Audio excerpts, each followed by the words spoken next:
Hello मेरे प्यारे बच्चों, तो कैसे हो आप लोग। स्वागत है आज के नए प्रीमियम क्लास में। तो गाइस, आज के इस नए प्रीमियम क्लास में हम लोग बात करने वाले हैं केमिस्ट्री के सारे रूल्स के ऊपर, जो रूल्स आज भी लगते हैं पर आप लोग समझ नहीं पाते हो कि यार ये रूल्स नए कहां से आ गए, ये कैसा हो गया, रिएक्शन में कहीं किसी के साथ कौन जुड़ रहा है, किसके साथ कौन निकल रहा है, इस सारी बातों को आप लोग नहीं समझ पाते हो। तो मेरे साथ जुड़े रहिए लास्ट तक। अगर लास्ट तक जुड़ लिए तो केमिस्ट्री की सारी बातों को आप जान जाओगे। हो सकता है मैं इस प्रीमियम लेक्चर का मैं कई सारे लेक्चर्स बनाऊं, पर सारे लेक्चर को आप अगर कंप्लीट वॉच कर लेते हो, देख लेते हो और कॉपी और पेन निकाल के नोट करके नोट्स बना लेते हो, तो आज के बाद आपको कभी भी टेंशन लेने की जरूरत नहीं है, क्योंकि आप जुड़ चुके हैं एक दाढ़ी वाले इंसान के साथ। और दाढ़ी वाला इंसान आपको हर एक बात को बताएगा जो बात आपके लिए बनी है, और जिन्हें आप बहुत ही टफ मानते थे, आज के बाद या इस पूरे लेक्चर को देख लेने के बाद वही चीजें आपको बहुत ही आसान बल्कि एक गेम की तरह लगने लगेंगी।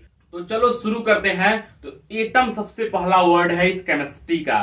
सबसे पहला वर्ड कौन सा है? एटम। तो चलो हम शुरुआत करते हैं एटम से, और लास्ट हमारा कहां होगा मुझे भी नहीं पता। हो सकता है लास्ट मेरे इस केमिस्ट्री के सारे रूल्स के साथ हो। ठीक है, सारे रूल्स तब तक आप जान चुके होंगे। तो शुरू करते हैं एटम, और एटम की फुल इंफॉर्मेशन आज इस वीडियो में तो आप लोग पाई जाओगे। एटम के बारे में जितनी भी बातें हैं सब मैं बताऊंगा आज के इस वीडियो में। तो चलो स्टार्ट करते हैं। तो गाइस, हम लोग समझते हैं पहले एटम, ठीक है, कि एटम होता क्या है। ठीक है, एटम। तो देखो गाइस, एटम की थोड़ी सी हिस्ट्री के बारे में चलते हैं। तो एटम के बारे में सबसे पहले भारत के एक महर्षि थे जिनका नाम था कनाद। क्या नाम था? महर्षि कनाद। उन्होंने बताया था कि एक बड़ा सा कोई सबस्टेंस ले लें। उन्होंने गोल्ड को लिया था, या कई कई किताबों में अलग अलग चीजों को लिया था, मान लेते हैं कि सबस्टेंस लिए थे। ठीक है, गोल्ड के भी हो सकते हैं, किसी और चीज के सबस्टेंस है। उन्होंने कहा अगर इसे हम काटते हैं दो टुकड़ों में तो दो टुकड़ों में डिवाइड हो जाएगा, लेकिन अभी भी हम इसे और चार टुकड़ों में काट सकते हैं। उन्होंने इसी दो टुकड़ों को और चार टुकड़ों में काट दिया, उसे और काट दिए, उसे और काट दिए, और काट दिए, और काट दिए, काटते गए, काटते गए, काटते गए, काटते गए, काटते गए, छोटे छोटे टुकड़ों में डिवाइड होता गया, होता गया, होता गया, होता गया। एक टाइम पे क्या मिला हमको? एक पाउडर मिला। ठीक है, एक पाउडर जो पतली पतली बिल्कुल छोटी छोटी हो गई। इन्होंने बताया था कि जो पाउडर आप देख रहे हो इसी सबस्टेंस को हमने काट काट के बनाया, तोड़ तोड़ के बनाया है। ठीक है, ये पाउडर के रूप में बन गया।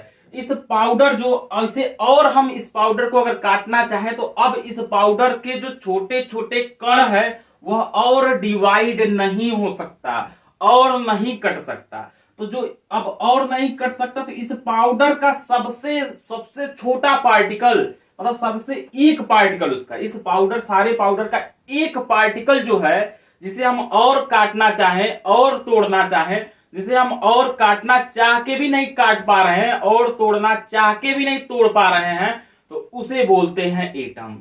क्या बोलते हैं? एटम। कौन बताया था? महर्षि कनाद ने बताया था। तो आज से एटम का डेफिनेशन क्या हुआ कि किसी भी सबस्टेंस का सबसे फंडामेंटल पार्टिकल जिससे मिलके वह सबस्टेंस बना है उसी को एटम बोलेंगे।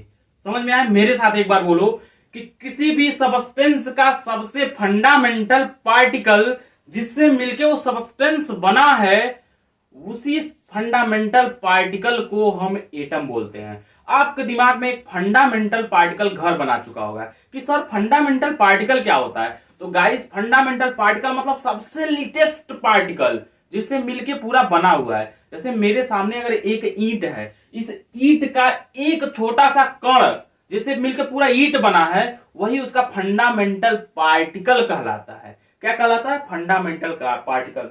क्या कहलाता है? Fundamental particle. तो आज से याद रखना एटम का डेफिनेशन। क्या बोलोगे? कि किसी भी एटम का सबसे कॉन्स्टिट्यूएंट पार्टिकल। अब कॉन्स्टिट्यूएंट मैं इसलिए बोला क्योंकि भाई मैं इंग्लिश मीडियम वालों को पढ़ा रहा हूं और हिंदी मीडियम वाले भी हैं, तो देखते रहें कि कॉन्स्टिट्यूएंट माने सबसे छोटा पार्टिकल, उसी को फंडामेंटल पार्टिकल को कॉन्स्टिट्यूएंट पार्टिकल बोलते हैं, जिससे मिलकर पूरा का पूरा सबस्टेंस बना है। तो किसी भी सबस्टेंस का कॉन्स्टिट्यूएंट पार्टिकल ही क्या कहलाता है? एटम कहलाता है। कॉन्स्टिट्यूएंट पार्टिकल माने जिससे मिलकर वो सबस्टेंस बना है, उसी को हम एटम बोलेंगे। क्या बोलेंगे? एटम। तो लोगों ने सोचा यार एटम के बारे में तो आपने बता दिया भैया, एटम तो समझ गए हम, कोई बात नहीं, लेकिन क्या इसे और नहीं डिवाइड कर सकते? तो भाई मेरे महर्षि कणाद के टाइम में इसे डिवाइड नहीं कर पाते थे, ठीक है। तो बहुत दिनों तक ये चला, लेकिन जब एडवांस टाइम आया, मॉडर्न केमिस्ट्री का युग आया, और मॉडर्न केमिस्ट्री में तरह तरह के क्या हो गए, इंस्ट्रूमेंट बन गए जो इसके अंदर की चीजों को भी जान सकते हैं। जैसे आपके बॉडी के अंदर कुछ प्रॉब्लम है तो आप जाते हो, अल्ट्रासाउंड कराते हो, एक्सरे कराते हो, तो क्या होता है, आपके बॉडी को फाड़ने से पहले ही बाहर से ही वो क्या करता है, सारी बातों को देख लेता है, जान लेता है कि आपके अंदर इस बॉडी के इस पार्ट में प्रॉब्लम है, एक्सरे करा के। उसी तरीके से क्या हुआ, बहुत सारे इंस्ट्रूमेंट बन गए जो किसी भी एटम के अंदर क्या चीज है उसको जान लिया।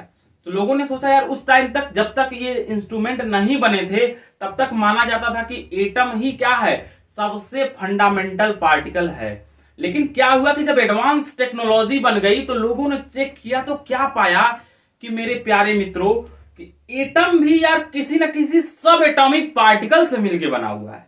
लोगों ने क्या सोचा कि एटम भी किसी न किसी सब एटॉमिक पार्टिकल से मिलकर बना हुआ है, जिसे इलेक्ट्रॉन, प्रोटॉन और न्यूट्रॉन बोलते हैं। क्या बोलते हैं? इलेक्ट्रॉन, प्रोटॉन और न्यूट्रॉन। और भी अंदर है मेसान वगैरह, वो बाद में आप चल के जान जाओगे बीएससी वगैरह में। मैं जो पढ़ा रहा हूं इसमें इंटरमीडिएट लेवल तक है, ठीक है। तो इंटरमीडिएट में आपको 3 बातों को जानना है कि एटम किससे मिलके बना है, जो फंडामेंटल पार्टिकल है वो किससे मिलके बना है, तो वो 3 सब एटॉमिक पार्टिकल से मिलके बना है, जिसे इलेक्ट्रॉन, प्रोटॉन और न्यूट्रॉन बोलते हैं। तो आज से याद रखना कि एटम ही सबसे लेटेस्ट पार्टिकल नहीं है, मतलब सबसे लेटेस्ट या फंडामेंटल पार्टिकल नहीं है, बल्कि एटम से भी छोटे सब एटॉमिक पार्टिकल एग्जिस्ट करते हैं इस यूनिवर्स में, जिसे इलेक्ट्रॉन, प्रोटॉन और न्यूट्रॉन बोलते हैं, जिससे मिलके खुद एटम बना है। तो अब लोगों के दिमाग में आया, इलेक्ट्रॉन, प्रोटॉन, न्यूट्रॉन होते क्या हैं? हमने क्या कहा, लोगों के दिमाग में आएगा यार इलेक्ट्रॉन, प्रोटॉन और न्यूट्रॉन होते क्या हैं। तो इलेक्ट्रॉन क्या होता है, प्रोटॉन क्या होता है और न्यूट्रॉन क्या होता है, मैं अभी आपको समझाता हूं। देखो, एटम्स के बारे में जान लेने के बाद अब हम लोग जानने जा रहे हैं इलेक्ट्रॉन, प्रोटॉन और न्यूट्रॉन क्या होता है, ठीक है। तो चलो समझाता हूं मैं इलेक्ट्रॉन, प्रोटॉन और न्यूट्रॉन। तो सबसे पहले इलेक्ट्रॉन की बात करते हैं। किसकी बात करते हैं? मैं इसको मिटा दूं क्या? मैं मिटा देता हूं क्योंकि इनका काम खत्म, ठीक है। एटम किससे मिलके बना हुआ है?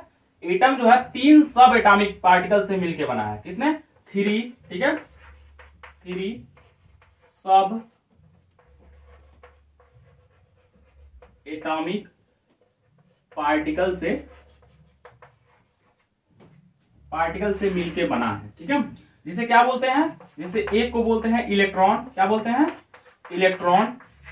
इसको प्यारा सा सिंबल E- से दिखाते हैं, ठीक है। बार बार मैं इलेक्ट्रॉन जगह नहीं रहेगा लिखने के लिए, तो मैं E- लिख दूंगा, तो आप समझ जाना इलेक्ट्रॉन है। दूसरा नंबर यहां पे, ठीक है, दूसरा नंबर है प्रोटॉन। क्या है? प्रोटॉन, प्रोटॉन, ठीक है। इसका सिंबल अगर हम चाहें तो P पॉजिटिव से लिखेंगे कभी कभी, तो आप समझ जाना प्रोटॉन है, ठीक है। और तीसरा सब एटॉमिक पार्टिकल का नाम है न्यूट्रॉन, ठीक है। न्यूट्रॉन को मैं यहां लिखता, लेकिन जगह नहीं है तो मैं यहां पे लिख देता हूं, ठीक है, न्यूट्रॉन, ठीक है, न्यूट्रॉन, ठीक है। न्यूट्रॉन को N से, स्मॉल n से मैं डिनोट कर देता हूं। कभी कभार जगह नहीं रहेगा मेरे पास तो N से मैं डिनोट कर दूंगा, आप समझ जाना, ठीक है। तो सबसे पहले मुझे जानना है इलेक्ट्रॉन होता क्या है, ठीक है। मैं आप लोगों को बताना चाहता हूं इलेक्ट्रॉन होता क्या है। तो आप लोग इसको नोट कर लो। मैं लिखता हूं यहां पे इलेक्ट्रॉन, ठीक है। क्या लिखता हूं? इलेक्ट्रॉन, इलेक्ट्रॉन E से, ठीक है। तो चलो मैं समझाता हूं आपको इलेक्ट्रॉन क्या होता है, ठीक है। मैं इसको मिटाने जा रहा हूं, आप लोग नोट कर लो, ठीक है।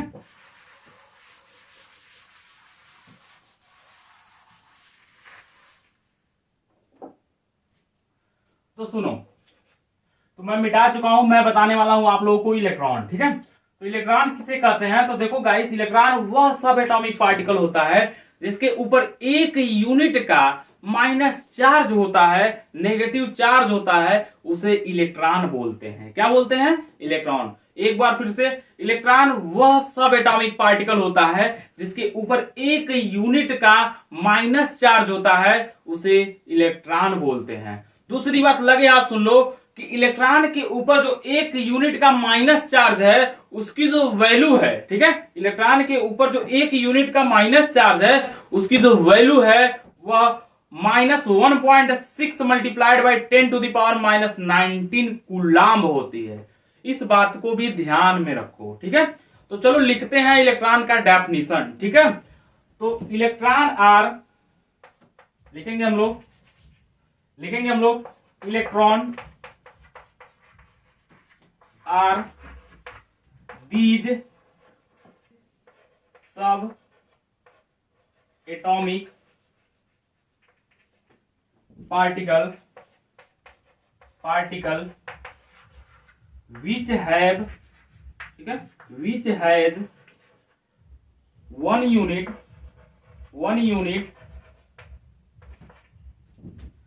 negative charge,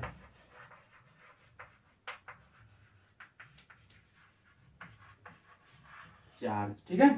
हमने लिखा इलेक्ट्रॉन आर दीज सब एटॉमिक पार्टिकल्स, ठीक है, these subatomic particle which has one unit negative charge. जिस सब एटॉमिक पार्टिकल के ऊपर एक यूनिट का नेगेटिव चार्ज होगा उसे हम इलेक्ट्रॉन बोलेंगे, ठीक है। उसको हम ई माइनस से डिनोट करते हैं, ठीक है, ज्यादातर जगहों पे।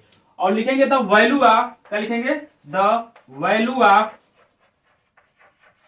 वन यूनिट, ठीक है, one unit negative charge is minus 1.6 multiplied by 10 to the power minus 19 coulomb, ठीक है। कूलाम इसकी एसआई यूनिट होती है, ठीक है, क्या होती है, एसआई यूनिट। तो आज से आप लोग याद रखना कि इलेक्ट्रॉन किसे कहते हैं। तो इलेक्ट्रॉन वह सब एटॉमिक पार्टिकल होता है जिसके ऊपर एक यूनिट का नेगेटिव चार्ज होता है, उसे इलेक्ट्रॉन बोलते हैं। और एक यूनिट नेगेटिव चार्ज की जो वैल्यू होती है वह होती है minus 1.6 multiplied by 10 to the power minus 19 coulomb होती है, ठीक है। दूसरी बात, इसको आप लोग स्क्रीनशॉट लेते रहो, ठीक है, स्क्रीनशॉट ले लो। या अगर आप लोग स्क्रीनशॉट नहीं ले रहे हो, रफ और पेन से नोट कर रहे हो, तो भाई 100% श्योर और सर्टेन है कि आप लोगों को 100% केमिस्ट्री आने वाली है। और जो मैं पढ़ाने वाला हूं वो एकदम आएगा। अगर आप स्क्रीनशॉट ले रहे हो तो मैं उसकी गारंटी नहीं लेता हूं, क्योंकि स्क्रीनशॉट मोबाइल में है तो मोबाइल में ही रह जाता है। आप लोग एक बार नोट करोगे तो नोट करते टाइम एक बार और आपके माइंड में रिकॉल हो जाएगा, जिससे आपको याद हो जाएगा। आप लोग इसकी स्क्रीनशॉट ले लो अभी फिलहाल में, ठीक है, ले लिए, मिटा रहा हूं।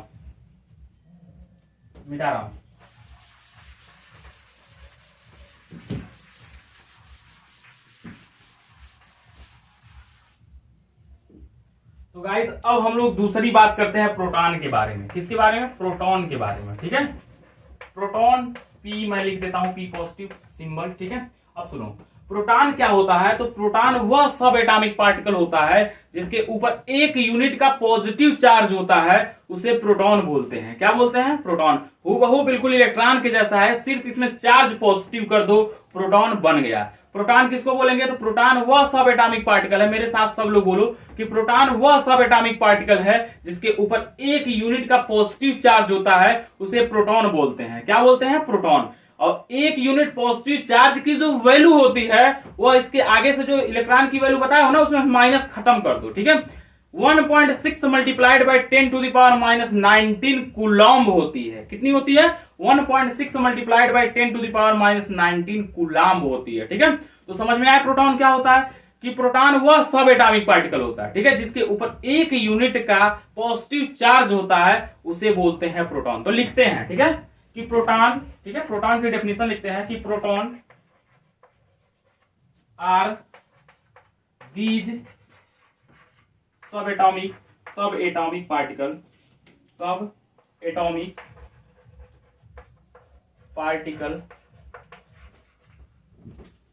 विच हैव, या विच हैज लिख लो, which has one unit positive charge, the value of one unit positive charge is 1.6 multiplied by 10 to the power minus 19 coulomb, ठीक है। क्या है, माइनस 19 कूलॉम्ब। चलो देखो लिखा क्या हूं, proton are these subatomic particle which has one unit positive charge, the value of one unit positive charge is 1.6 multiplied by 10 to the power minus 19 Coulomb. मतलब क्या है कि प्रोटॉन वह सब एटॉमिक पार्टिकल होता है जिसके ऊपर एक यूनिट का पॉजिटिव चार्ज होता है, और एक यूनिट पॉजिटिव चार्ज की जो वैल्यू होती है वो होती है 1.6 multiplied by 10 to the power -19 coulomb. क्या होती है? -19 कूलॉम। आप लोगों में से जितने लोग रफ और पेन से लिख रहे हो वो लोग नोट कर लो, बाकी जो लोग स्क्रीनशॉट ले रहे हो स्क्रीनशॉट ले लो, ठीक है, लेकिन नोट जरूर कर लेना, ठीक है, स्क्रीनशॉट ले लो, मैं मिटाने जा रहा हूं, ठीक है, मिटा रहा हूं।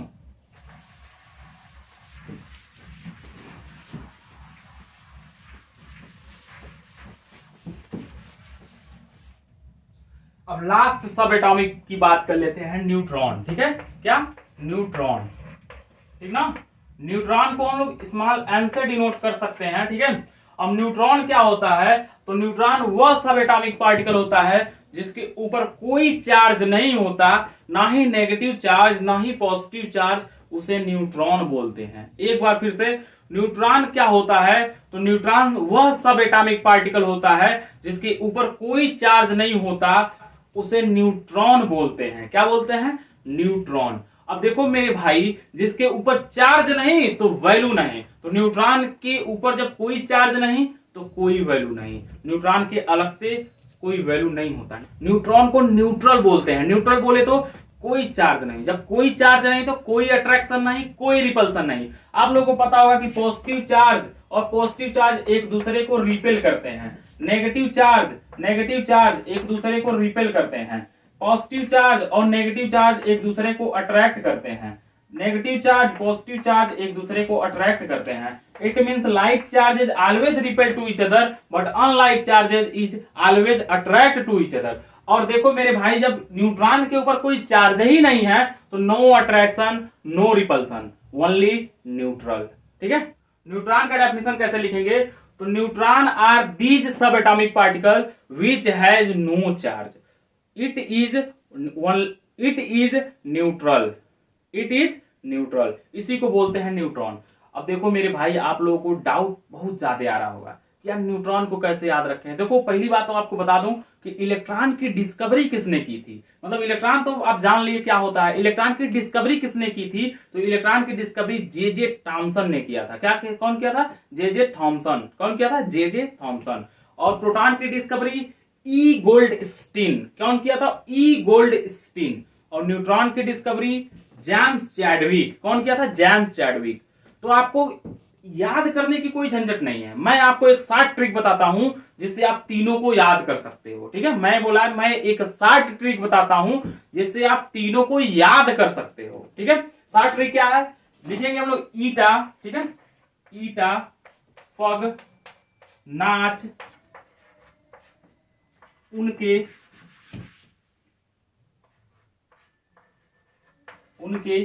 बच्चे, ठीक है।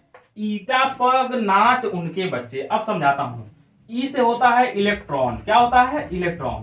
टी से होता है थॉमसन, ठीक है, थॉमसन या थॉमसन, ठीक है, थॉमसन, जे थॉमसन। मतलब इलेक्ट्रॉन की जो डिस्कवरी है उसे जे थॉमसन ने किया था। पी फॉर होता है प्रोटॉन। क्या होता है? प्रोटॉन, ठीक है। और जी फॉर होता है गोल्डस्टीन। क्या होता है? गोल्डस्टीन, ठीक है, ई गोल्डस्टीन, ठीक है, ई गोल्डस्टीन। और ना फॉर होता है न्यूट्रॉन, ठीक है। क्या होता है? न्यूट्रॉन। इसकी डिस्कवरी कौन किया था? तो इसकी डिस्कवरी की थी जेम्स चैडविक। कौन किया था? जेम्स चैडविक, ठीक है, जेम्स चैडविक। उनके माने उनकी जो वैल्यू है, ठीक है ना, उनके जो वैल्यू है 1.6 multiplied by 10 to the power -19 coulomb होता है। बच्चे से होता है चिल्ड्रेन। क्या होता है? बच्चे से बनता है चिल्ड्रेन, और चिल्ड्रेन का पहला लेटर है सी, तो इसकी एसआई यूनिट जो होगा वो सी होगा, जिसे कूलॉम के नाम से जानते हैं, ठीक है। तो इस तरह से याद रखेंगे। उनके से शुरू होता है, उनके ऊपर जो चार्ज है उसकी value 1.6 multiplied by 10 to the power -19, sorry -19 है, -19। बच्चे से होता है चिल्ड्रेन, और चिल्ड्रेन का पहला लेटर है सी, और सी फॉर होता है कूलॉम, ठीक है। तो आप इस ट्रिक की मदद से याद रख सकते हो कि इलेक्ट्रॉन की डिस्कवरी जे थॉमसन ने किया था, प्रोटॉन की डिस्कवरी ई गोल्डस्टीन ने किया था, न्यूट्रॉन की डिस्कवरी जेम्स चैडविक ने किया था, और उनकी जो वैल्यू होती है, ठीक है, 1.6 multiplied by 10 to the power -19 coulomb होता है। कूलॉम हम लोग बच्चे के चिल्ड्रेन से लिए हुए हैं, ठीक है, इससे आप लोग याद रख सकते हो। अब सुनो, बात क्या है, इलेक्ट्रॉन के ऊपर होता है एक नेगेटिव चार्ज, तो तो इसलिए इसकी जब वैल्यू लिखने की बारी आएगी तो हम लोग पहले से माइनस लिखेंगे, -1.6 multiplied by 10 to the power -19 coulomb. Proton के ऊपर होता है कौन सा, एक पॉजिटिव चार्ज, तो इसकी जब वैल्यू आएगी तो 1.6 multiplied by 10 to the power -19 coulomb लिखेंगे। आगे पॉजिटिव चार्ज देने की कोई जरूरत नहीं है, पॉजिटिव होता है। ठीक है, तो इस तरीके से हम लोग जान लेंगे इलेक्ट्रॉन, प्रोटॉन और न्यूट्रॉन की डिस्कवरी करने वाले लोगों को। ठीक है, तो डेट्स ऑल, यहीं पे आज की ये लेक्चर खत्म करते हैं। मिलेंगे हम लोग नेक्स्ट लेक्चर के साथ, तब तक के लिए बाय एंड टेक केयर। हाँ, लास्ट में आप लोग लाइक एंड सब्सक्राइब जरूर करना, और अगर कोई भी पॉइंट समझ में ना आया तो कमेंट जरूर करना, हम उस कमेंट का रिप्लाई अगले वाले वीडियो में जरूर देंगे। अगर हो सका तो उसी कमेंट सेक्शन में मैं उसका रिप्लाई जरूर दूंगा।